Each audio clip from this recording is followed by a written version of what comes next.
Juliana minta belajar di hari Senin jam 1 pagi. Hari Rabu itu jam berapa? Jam 10.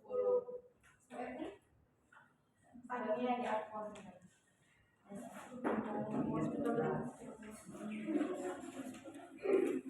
Untuk ibadah pakai itu aja.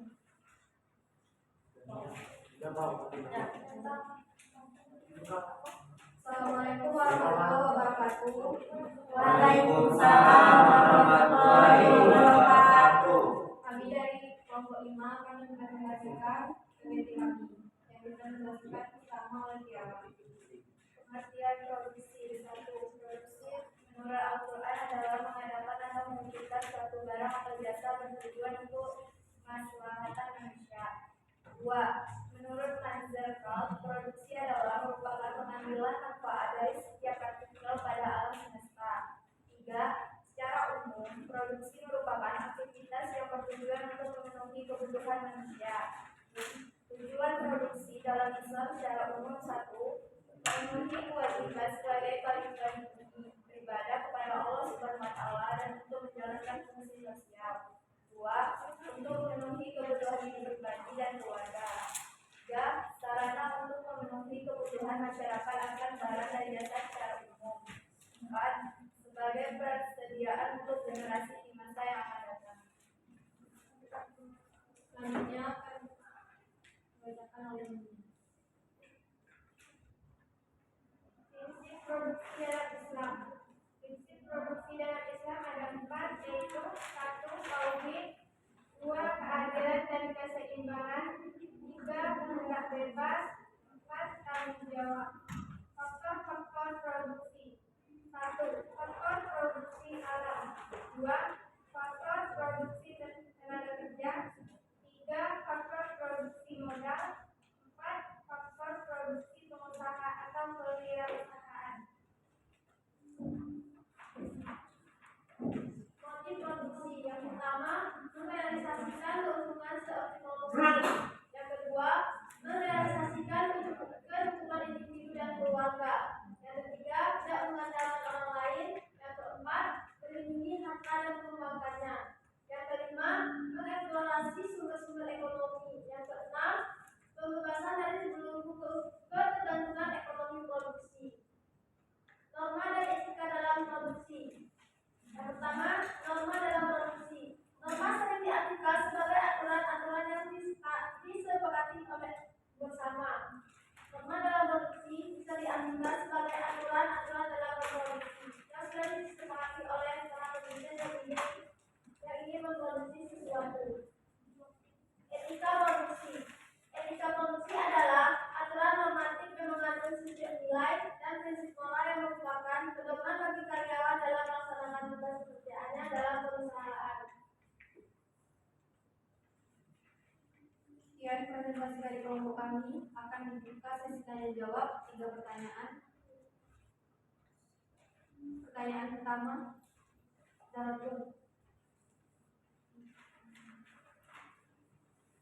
Baiklah, perkenalkan nama saya Syariful Aini, NIM 504220060. Baiklah, pertanyaannya adalah bagaimana Islam mengatur hak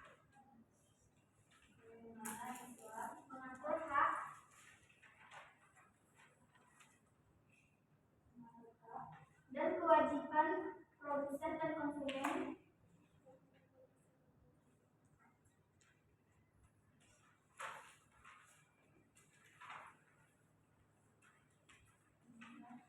dalam kegiatan ekonomi Islam.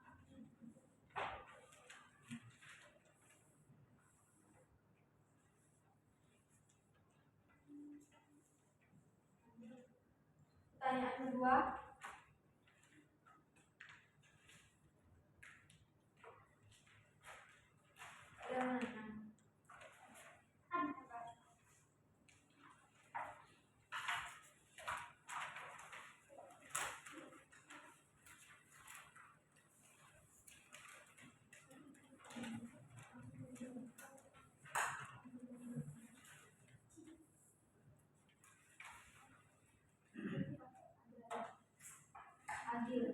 Baiklah, kenalkan nama saya Adil. Saya NIM-nya 504 22 0013.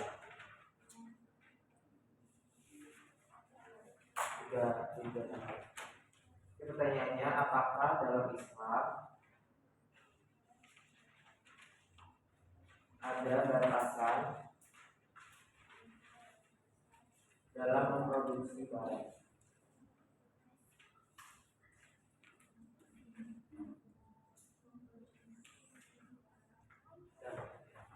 Pertanyaan 3, Yola. Baiklah, saya Febri Febriola, NIM 5042 20070. Pertanyaannya, apa yang membedakan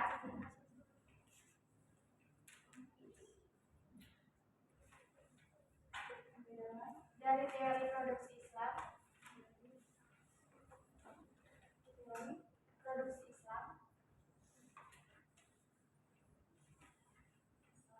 dengan teori produksi lainnya?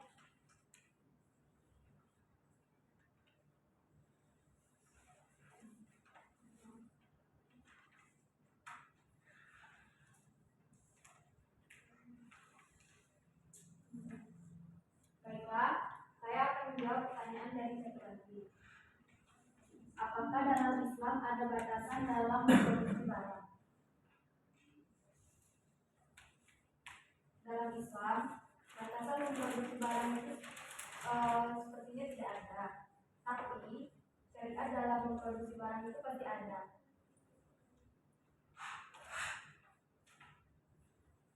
Batasan dalam memproduksi barang dalam Islam itu pasti cuma karena syariatnya yang tidak boleh berlebihan, apalagi tidak boleh memproduksi barang yang haram.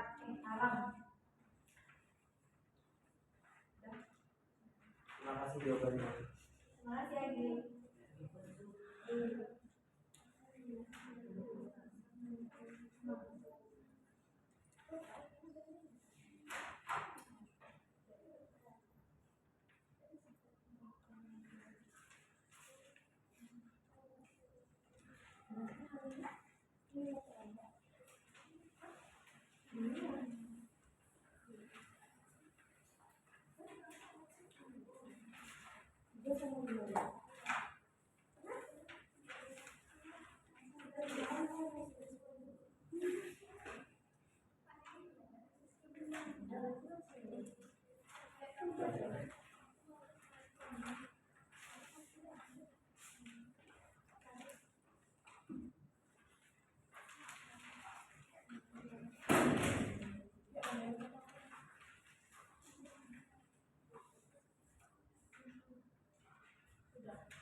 Baiklah, saya akan menjawab pertanyaan dari Febri Febriola.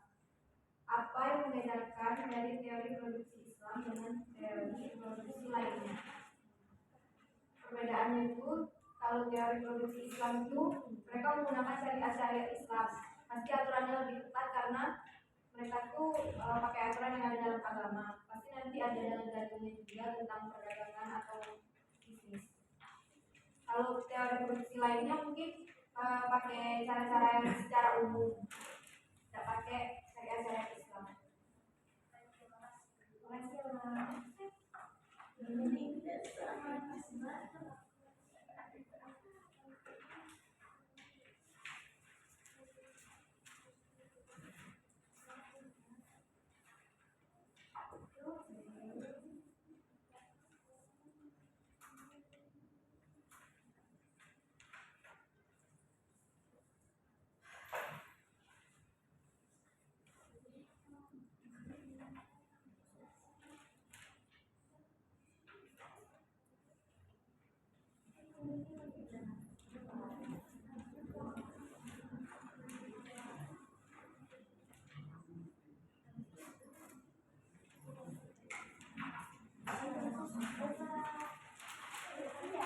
Terima kasih.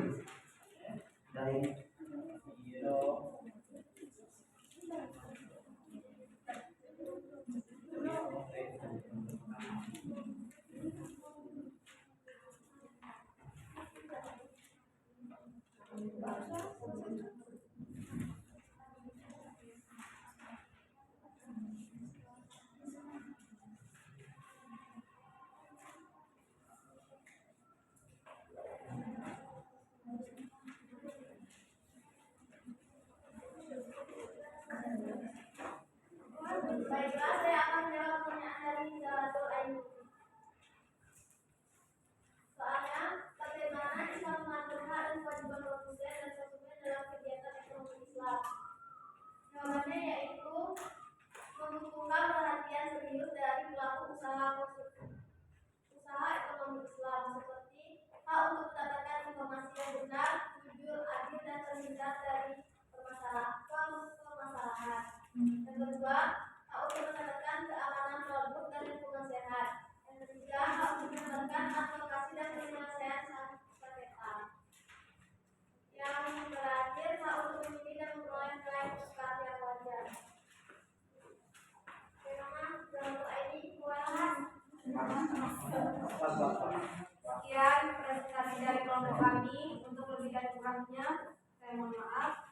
Assalamualaikum warahmatullahi wabarakatuh.